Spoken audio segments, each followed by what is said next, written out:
Okay.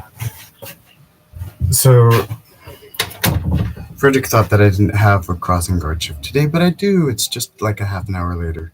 I didn't tell him any of this. I've got to work on my communication skills.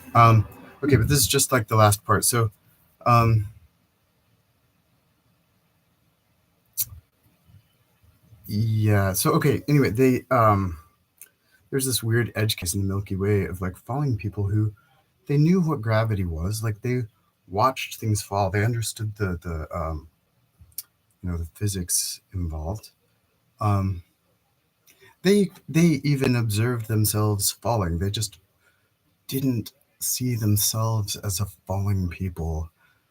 Um, they didn't have any. They didn't know about any other people. So you know, and they had been falling since they'd been falling into the center of a planet, which had been falling into the center of a star for as long as anyone ever had known, according to any records that anyone knew of.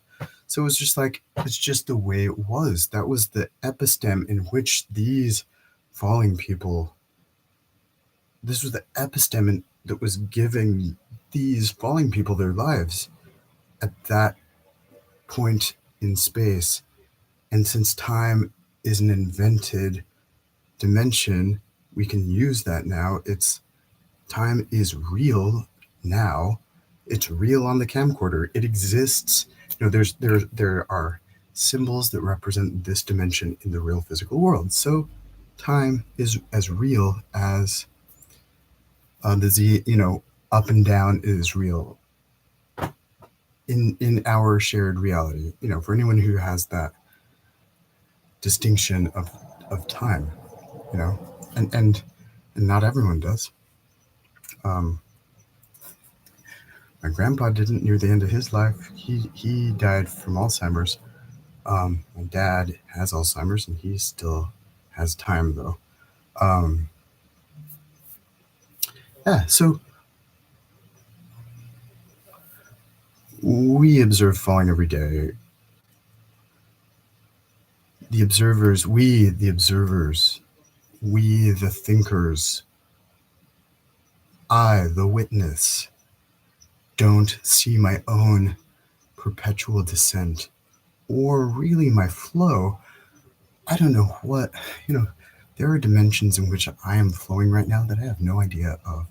Same with you. Think about it. I mean, at least it's highly likely, and it's very scary for me to imagine that there aren't any. There are only the four. Actually, there are only the four. You know, like that is the world I'm living in. So if you know of other dimensions, well, actually, there are a lot of. Okay, I'm starting to see now. Um, I just want to say one more thing.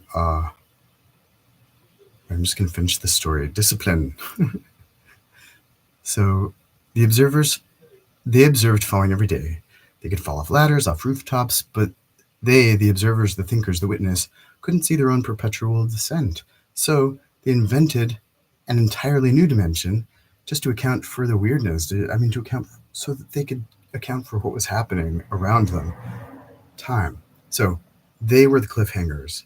These surface dwellers. They're the numbers going up weren't altitude. They were falling through time itself, this invented dimension, Um, and it's like how I don't know, how I experience the world, the physical world, as like a 3D thing that I'm up in, and it's moving along an axis that I call time.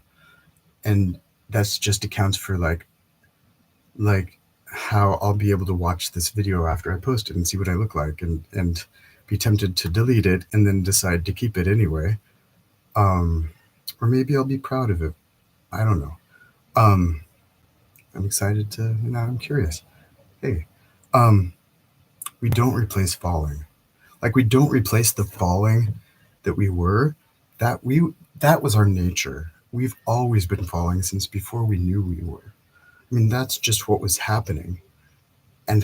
And those are the symbols which we embedded meaning into to be able to transfer this idea as a language model from over here to, you know, and but that happens to you before that starts happening to that started happening to you before the use of symbolic language and representational language came online in your meat computer, your fat computer. Um, you ontogeny recapitulates phylogeny. My eighth, Mrs. Erdman, my eighth grade biology teacher, taught our class this, like the little amoeba, like a little embryo looks like a little squiggly something, and like a seahorse, and then a horse, and then a human. I mean, no, it's just like the horse and the human both look identical at one point, except it happens really fast. Like, um, it's like all of it's like the first time it happened, it took billions of years, but the more often it happened, the faster it got and the better it got at it. And now just like just pops one out. Like, well, it takes it's not that fast. It takes about 9.5 months, I think, for one of these ones. But that's pretty fast though compared to billions of years. You know, the first time universe ever made life on planet Earth that I know of. I mean, according to the story I made up about it. Um,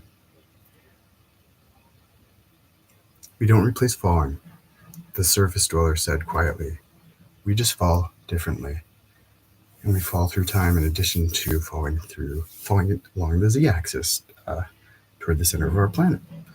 And the scientist looked up at his fellow falling people and their large language models, interfacing with human consciousness in patterns that grew more synchronized with each passing mile, and felt the universe's most elegant joke settling right in his chest. They weren't just falling, they were falling through dimensions they couldn't even perceive. All of them, everything, in perfect, inescapable harmony. And in that silence, every falling person understood the truth that had been hiding in plain sight all along. We are the falling people. That's us. Yeah, this is not a fictional story. Well, this is based on a true story. This is fiction, but it's based on a true story, and it's the story of me and you and the human race and the other fallen people, which were admittedly made up. In the camcorder in the peanut factory, that doesn't exist yet. I mean, anyway, I've got the story about like, okay, so this series is called There Exists a Machine, and it's about finding the machine. And the next series on this is going to be called Inside the Machine. So that's don't okay, embarrassed. Okay, um, it's called Inside the Machine, and that's assuming that we find the machine. Spoiler alert: we will, and we're going to actually code it up together, and we're going to come up with use cases for it together. Hopefully, I mean, I would not want to be the only one to have a use case for it, because this is okay. The way I see it, something happened in my brain, and I started to be able to follow a string further and in different ways than before it happened. And it was correlated with some really, really bad downtimes, followed by really weird times, like probably trauma. And I mean, I am sure that I could go, you know, schedule an appointment and walk away with a piece of paper with a diagnosis on it for an explanation of what's happening in here. And it runs in both sides of my family. Life is great. Really, life is great. All is well. I'm well. I'm well. Okay. All of them, everything in perfect, inescapable harmony. And in that silence, every falling person understood the truth. Oh, wait, I heard you. Okay. Oh, yeah. Inside the machine, We are going to find it. We're going to write it in Python. Then we're going to look at how the machine works from the inside out, from the outside in, from the imaginary side to the real side, and like what's behind the physical universe and coming into it like nonstop, like faster than you can do. God. Okay. Please, um, don't make a whatever you do, nobody make an animated GIF. Jesus Christ. Okay. Bye.